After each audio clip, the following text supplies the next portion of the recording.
എന്റെ ക്യാരക്ടർ ചെയ്യാൻ എനിക്ക് ഭയങ്കര ഒരു പ്രചോദനം, ഭയങ്കര ഇൻട്രസ്റ്റിംഗ് ആയിട്ട് എനിക്ക് നിൽക്കാൻ പറ്റിയ ദിവസമാണ്. നിങ്ങൾ ഇതിനു മുമ്പ് സിനിമകൾ ചെയ്തിട്ടുള്ളതാണ്. പിന്നെ നിങ്ങൾ കുറേ സിനിമകൾ ചെയ്തിട്ടുള്ളത്. ഈ സിനിമയിലേക്ക് എത്തിക്കഴിയുമ്പം ഇപ്പം എനിക്കൊന്നും നിങ്ങളിപ്പോൾ കുറെ നാളെ ഒരുമിച്ച് ചെയ്തിട്ട് കുറെ ആളായി തോന്നുന്നു. അതെ, കുറെ ആയി. നമ്മള് ഫോണിൽ കൂടെയാണ് കൂടുതലും സംസാരം. എപ്പോഴും എന്തെങ്കിലും കാര്യം ഉണ്ടെങ്കിൽ അങ്ങോട്ടും വിളിയും സംസാരവും ഒക്കെ ഉണ്ട്. ഒരു ദിവസം വിളിച്ചപ്പോഴാണ് നമ്മള് കണ്ടിട്ട് വർഷങ്ങളായി. കൊറോണക്ക് മുമ്പ് നമ്മൾ മറ്റേ റോഡിൽ വെച്ച് കണ്ടാണ്. അന്ന് ലുക്കും മീയും ഒക്കെ ഉണ്ടായിരുന്നില്ല. മറ്റേ കോട്ടയ്ക്കല് ഷൂട്ടില് വയനാട് നിന്ന് വരുന്ന വഴിക്ക് കാറിൽ വരുന്ന വഴിക്ക് വർഷങ്ങൾക്ക് ശേഷം പിന്നെ അത് കഴിഞ്ഞിട്ട് ഞങ്ങൾ കണ്ടിട്ടേ ഇല്ല. നമ്മള് കുറെ കാലം കഴിഞ്ഞ് ഫോൺ ചെയ്തിട്ടാണ് നമ്മള് ഫോൺ ചെയ്യാൻ എടുക്കുന്നുണ്ട്. അപ്പോഴാണ് സംസാരത്തില് വർഷങ്ങളായിട്ട് നമ്മള് കണ്ടിട്ട് എന്തെങ്കിലും ഒരുമിച്ച് കാണണം, അല്ലെങ്കിൽ ഇത് ഒരുപാടായി. പക്ഷെ ദിവസം അയച്ച് ഒരു കുറെ കാലം അടുപ്പിച്ച് കാണാൻ പറ്റി. 199 ദിവസം അടുപ്പിച്ച് കാണാൻ പറ്റിയില്ലേ അല്ലേ? ഇത് ഇപ്പോഴും കണ്ടോണ്ടിരിക്കുവല്ലേ? ആ കാഴ്ചകളാണ് എപ്പോഴും നല്ല. ഇടയ്ക്ക് മാറിയിരിക്കുന്നതല്ല, അല്ലെങ്കിൽ ഒരു സ്നേഹത്തിന് ഇച്ചിരി കുറവ് വരും. ഞങ്ങൾക്ക് അങ്ങനെയൊന്നുമില്ല.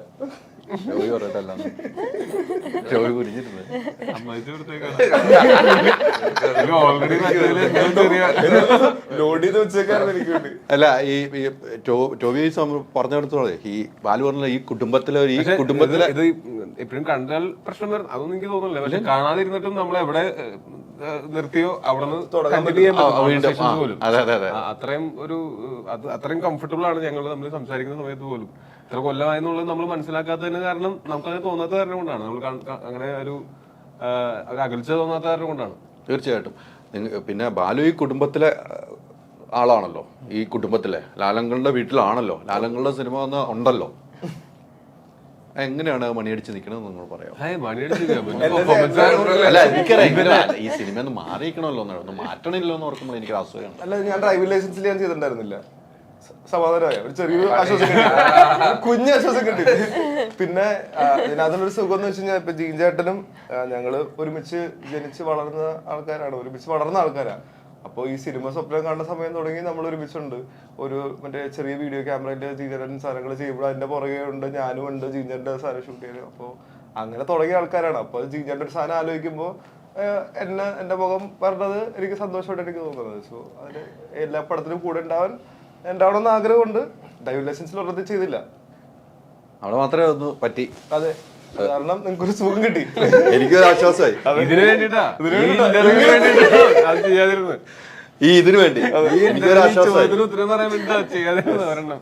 കുറെ ആർട്ടിസ്റ്റുകളുണ്ട് സിനിമയിൽ, ഒത്തിരി ആർട്ടിസ്റ്റുകളുണ്ട്. നമുക്ക് പറയുകയാണെങ്കിൽ പേരെടുത്ത് പറയാൻ ഒത്തിരി പേരുണ്ട്. അല്ലാത്തവരും ഈ നേരത്തെ പറഞ്ഞാൽ പിന്നിലും മുന്നിലും പ്രവർത്തിച്ചാൽ എല്ലാവരും കൊണ്ടുവരുന്നുണ്ട്.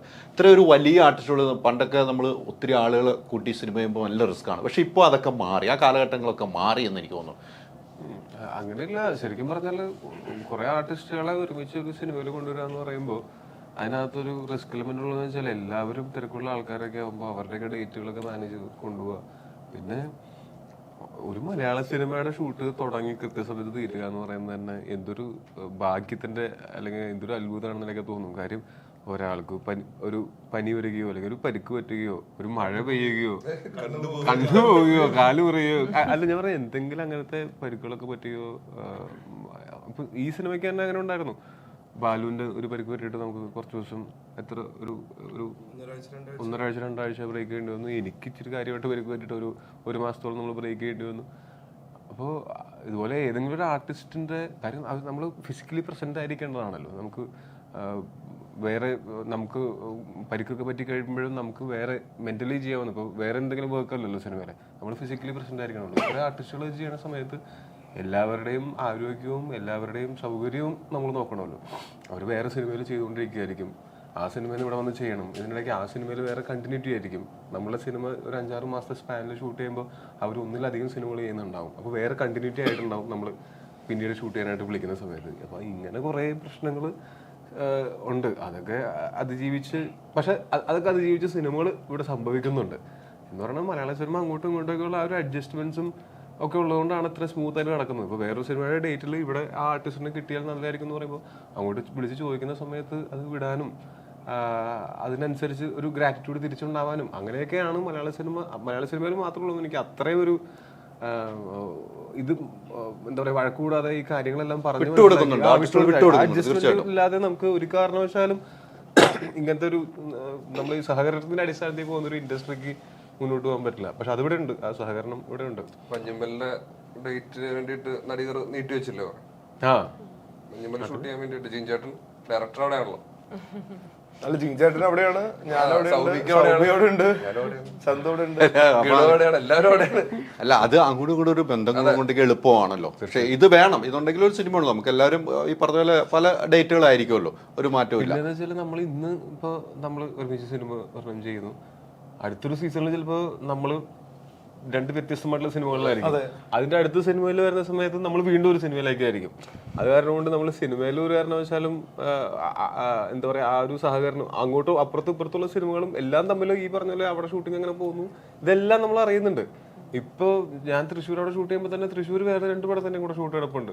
അവിടെ പ്രാവൻകൂട് ഷാപ്പിന്റെയും ഒക്കെ ഷൂട്ട് കിടപ്പുണ്ട്. അപ്പൊ അവിടെ ഞാൻ ലൊക്കേഷനിൽ പോകും, അവര് നമ്മുടെ അടുത്ത് വരും. ഇങ്ങനെ ഒരു സഹകരണ അടിസ്ഥാനത്തിൽ പോകുന്ന ഒരു ഇൻഡസ്ട്രിയാണിത്. തീർച്ചയായിട്ടും. സലീംകുമാറിന്റെ കൂടെയൊക്കെ അഭിനയിച്ചാണ്, വീണ്ടും സലീംകുമാറിന്റെ മോന്റെ കൂടെയാണ് അഭിനയിക്കുന്നത്.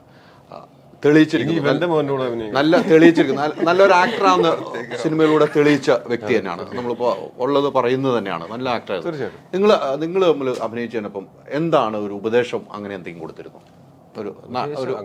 നമ്മളൊരു ജൂനിയർ എന്നുള്ള രീതിക്ക് അങ്ങനെ എന്തെങ്കിലും സംസാരിക്കേണ്ട വന്നിട്ടുണ്ടോ? അങ്ങനെയൊന്നുമില്ല. ഞാൻ ഉപദേശമല്ല, ശരിക്കും പറഞ്ഞാൽ നല്ല നന്നായിട്ട് ചെയ്യുന്നവരെ അപ്രീഷിയേറ്റ് ചെയ്യാന്നുള്ളതാണ്. വെറുതെ ചെന്ന് ഞാൻ ഒരു ഉപദേശം തരാം, എടാ നന്നായിട്ടുണ്ട് എന്ന് പറയാന്നുള്ളതാണ്. അതാണ് നമുക്ക് ചെയ്യാവുന്നത്. അവൻ ആക്ച്വലി നല്ല രസമായിട്ട് ചെയ്യുന്നുണ്ട്. അതായത് അവന്റെ ഹ്യൂമർ ടൈമിങ്ങും അതിന്റെ പ്രസന്റേഷനും ഒക്കെ ഭയങ്കര രസമുണ്ട്. പക്ഷെ അവന് എനിക്ക് തോന്നുന്നു ഭയങ്കര ഇന്റൻസ് ആയിട്ടുള്ള ഇമോഷണൽ ക്യാരക്ടേഴ്സും ഇവന് ഈസിലി പുൾ ഓഫ് ചെയ്യാൻ പറ്റും. ഈസിലി എന്ന് എനിക്കറിയില്ല, അത് അവൻ തന്നെ എഫേർട്ട് എടുത്തിട്ട് ചെയ്ത് കഴിഞ്ഞാൽ ഭയങ്കര രസമായിട്ട് പുൾ ഓഫ് ചെയ്യാൻ പറ്റും. കാര്യം അവന് ഒരു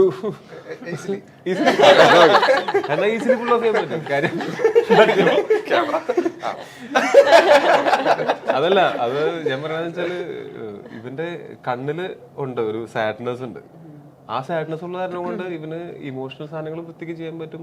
അതേസമയം തന്നെ ഈ സാഡ്നെസ് വെച്ചിട്ട് ഹ്യൂമർ പറയുമ്പോൾ നമുക്ക് ഇരട്ടി ചിരി വരും. നമ്മള് ഒരു തമാശ പറയുമ്പോൾ നമ്മൾ തന്നെ ചിരിച്ചുകൊണ്ട് തമാശ പറയുന്നതിനേക്കാൾ പറയുന്ന ആൾ ചിരിക്കാതെ പറഞ്ഞു കഴിഞ്ഞാൽ കേൾക്കുന്ന ആൾക്ക് ചിരിക്കാൻ കൂടുതൽ ഇൻട്രസ്റ്റ് ഉണ്ടാവും.